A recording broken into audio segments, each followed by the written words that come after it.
Rickshaw taxi चालकांना मराठी येत नसेल तर आता थेट लायसन्स आणि परमिट सुद्धा रद्द करण्यात येणार आहे। या संदर्भामध्ये परिवहन मंत्री प्रताप सरनाईकांनी शासन निर्णय जाहीर केल्याचं सांगितलंय। 17 तारखेपर्यंत थेट कारवाई करणार असल्याचा इशाराही प्रताप सरनाईकांनी दिलाय।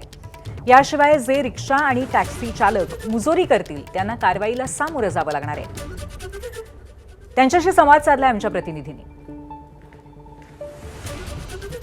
प्रताप सरनाईक परिवहन मंत्री आपल्याबरोबर आहेत। सर, कायद्याचं संरक्षण मिळालेलं आहे, शासन निर्णय झालेला आहे, तुमचा खूप पुढाकार होता या सगळ्या गोष्टींसाठी, काय वाटतं?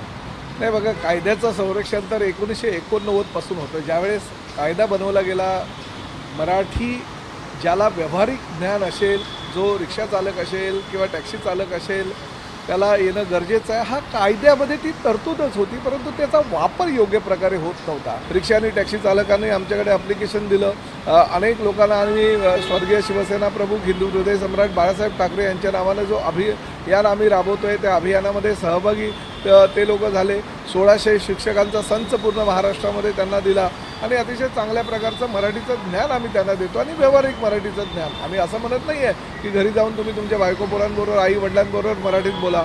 आमचं असं म्हणणं आहे की प्रवाशांशी तुम्ही मराठीमध्ये संवाद साधा आणि त्यानुसार ती कारवाई आम्हाला अटळ आहे। जर तुम्ही शेवटी एवढा तुम्हाला प्रयत्न केले राज्य शासनानं तुम्हाला मराठी शिकवण्यासाठी, व्यावहारिक ज्ञान देण्यासाठी, आणि तरी त्याचा फायदा जर तुम्हाला घेता येत नसेल, तुमची मगरुरी कायम असेल, तुमची मुजोरी कायम असेल, तर मग शेवटी कायद्याचा बडगा हा तुम्हाला 18 तारखेपासून दाखवावाच लागेल। सर, लायसन्स रद्द करणार इतक्या आपला हा कायदा आता सांगतो, पण त्याच्या आधी देखील काही स्टेप्स आहेत का? काही आपण सूट देणार आहोत का? इतकी सूट देऊन देखील सूट वगैरे भरपूर आता दिलेलं आहे। आता काही सूट वगैरे नाही। आता कायद्यामध्ये जे लिहिलेलं आहे, कायदा जो मंजूर झालेला आहे, कायद्याला ज्या लॉ अँड ज्युडिशियल डिपार्टमेंटनी मान्यता दिलेली आहे त्यानुसार कारवाई होईल।